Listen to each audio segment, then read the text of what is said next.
Hello and welcome to the second season of What's in a Story.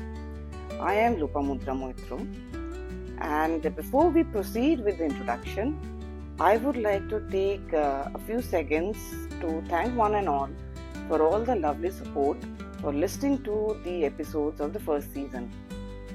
This podcast began as a simple effort, but with all the positive feedback that gradually started coming my way, and all that was really very touching. I had deliberately kept the episodes small in size and wanted to include a range of stories from my books, and these good feedbacks really provided great encouragement. Really thanks everyone for that. And now let's proceed with the second season of What's in a Story. So let's begin with the second season of What's in a Story. Of course, there is indeed a lot in a story, and in each episode, as I read out from my books on popular culture, heritage and oral traditions of India and South Asia, we'll continue to explore beyond the narratives or the stories and look into different types of big and prominent as well as small but important facts behind each story.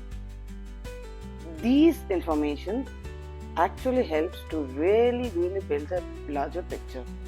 These narratives are from the present, the immediate past and the long past, and these are all from my books, from my work across India and South Asia, and I hope you really enjoy listening to them as much as I did when I heard them the very first time. In the second season, we will look specially into narratives of and about water bodies from Asia, and this will include stories from starting the smallest of water bodies like wells, small ponds, to the larger ones like lakes, rivers, the sea and the ocean.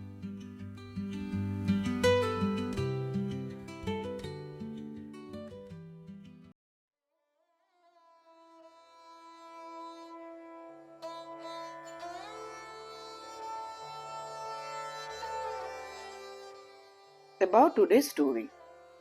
The title of today's story is The Lonar Lake and the Myth of Lonasura.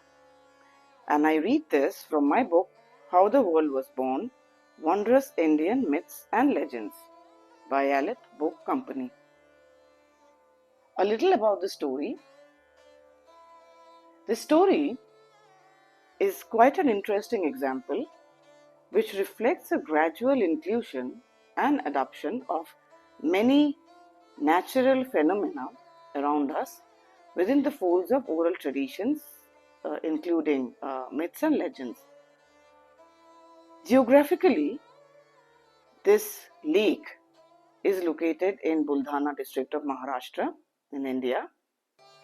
There are several temples surrounding the Lonar Lake, and most of them lie in ruins, except the temple of Daityasudan at the center of Lonar town. This is dedicated to Lord Vishnu. This temple is dated to the Chalukya dynasty, roundabout ruled over central and southern India between the 6th and 12th centuries.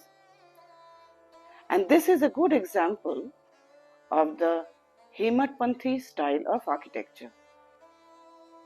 In about 1600 CE, Abul Fazal wrote in his Ain-i-Akbari about this lake, and I quote him, "These mountains produce all the requisites for making glass and soap, and here are saltpetre works which yield a considerable revenue to the state from the duties collected. On these mountains is a spring of salt water, but the water from the center and the edges is perfectly fresh. The Lonar Lake has undergone extensive study by various experts including geologists, archaeologists, ecologists, naturalists, historians, and astronomers.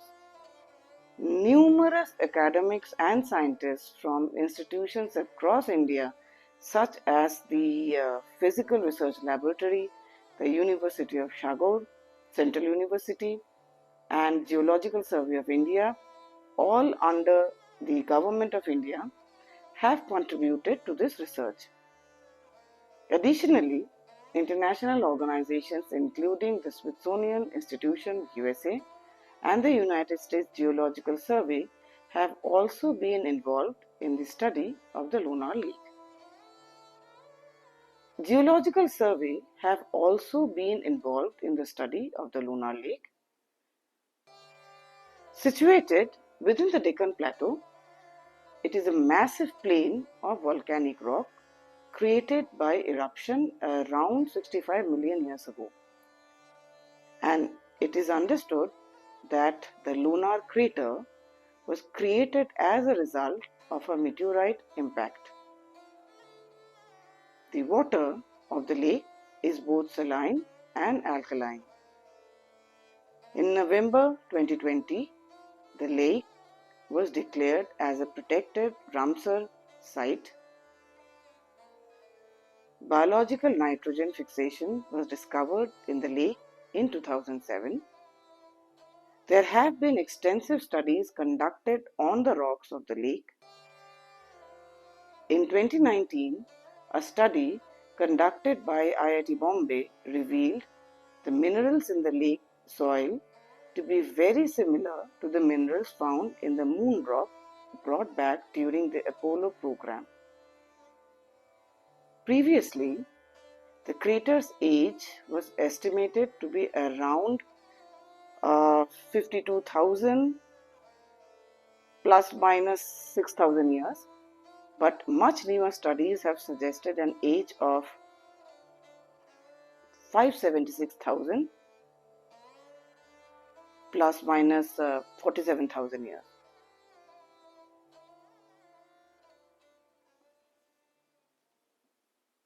The lake's ecosystem is also under threat. It is often a cause of concern due to the drying up of the percolation dam nearby. The closure of streams which flow into the lake, as well as various other factors like illegal constructions around it, sewage dumping in the waters of the lake being used for bathing and washing purposes, illegal deforestation, and excavations, among others, are also subjects of apprehension. These causes are a real threat to the region, and hopefully some constructive planning in the future can help to rejuvenate the lake. The lake can be viewed while traveling over the region in an aeroplane, and it is often even announced by a generous pilot to the travelers to look down through their windows to have an aerial glimpse. The aerial view is splendid and is probably the reason why this fact can be linked to another mythology story inspiring this very fact. It is popularly believed that when Lord Ram was travelling back to Ayodhya with Sita after slaying the demon king Ravan, he is said to have looked down at the lake. Being mesmerized by the spectacle, he is also said to have pointed out the same to his wife, and both were fascinated by the great aerial view from the sky. Follows the story, The Lonar Lake and the Myth of Lonasura, from my book, How the World Was Born, Wondrous Indian Myths and Legends.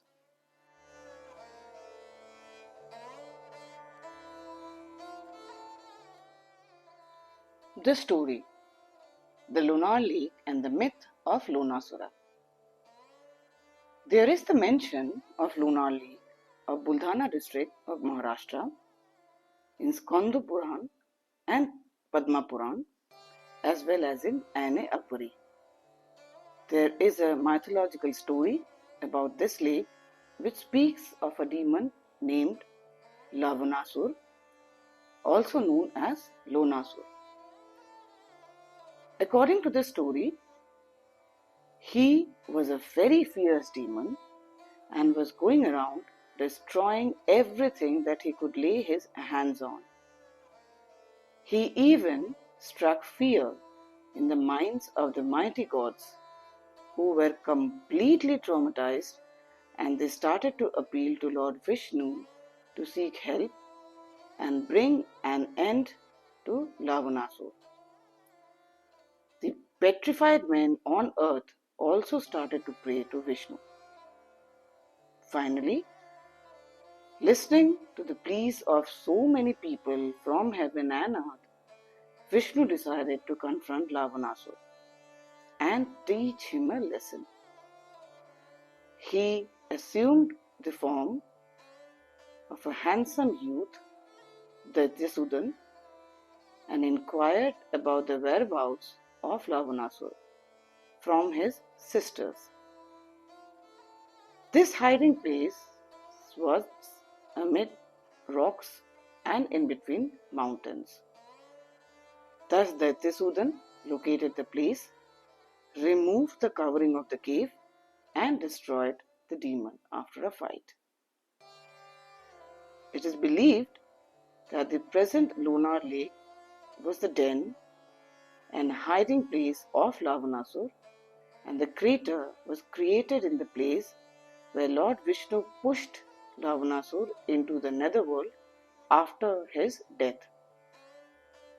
When Daityasudan killed Lonasura after a fierce battle, his blood and the salt from his body is said to have been mixed with the water.